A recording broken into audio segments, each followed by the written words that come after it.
આજરોજ બિલખાના ભાજપ, કોંગ્રેસ અને આમ આદમી પાર્ટીના આગેવાનો તેમજ ક્રાંતિ દળના સભ્યોએ બ્રહ્મલીન પૂજ્ય ગોપાલનંદજીની બાપુની પ્રતિમાને હારતોરા કરીને બિલખાને તાલુકો બનાવવાની ઝુંબેશની શુભ શરૂઆત કરવામાં આવી હતી, જેના ભાગરૂપે દુકાને દુકાને અને ઘરે ઘરે જઈને બિલખાને તાલુકો બનાવવા માટેની સહી ઝુંબેશ શરૂ કરવામાં આવી છે।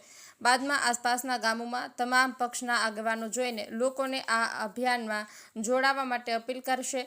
આજના દિવસે આ સહી ઝુંબેશના અભિયાનને લોકો દ્વારા અભૂતપૂર્વ સમર્થન મળતું જોવા મળી રહ્યું છે। લોકોમાં બિલખા તાલુકો બનશે એવો ઉત્સાહ જોવા મળી રહ્યો છે। મહેન્દ્ર નાગરેચા, બિલખા। આજે સમગ્ર બિલખા તમામ પક્ષના આગેવાનો તેમજ ગ્રામ્ય પંથકના આગેવાનો પણ આજે બિલખા તાલુકો બને એવી સારી માગણી લઈને એકત્રિત થયા છીએ અને અમે ગામમાં સહી ઝુંબેશ કરવા નીકળવાના છીએ। ઘેરે ઘેરે જઈશું, લોકોની દુકાને દુકાને જઈશું, સહી કરાવશું અને સરકારને આપણી વ્યાજબી માગણી પહોંચાડશું કે ઘણા વર્ષો થયા અમે બિલખા તાલુકો બનાવવાની માગણી અમારી અવિરત ચાલુ છે, તો આ વખતે અમને બિલખાને તાલુકો જાહેર કરે અને અમને ન્યાય આપે એવી સરકારશ્રીને મારી નમ્ર વિનંતી છે। જય હિન્દ, જય ગુજરાત, જય બિલખા।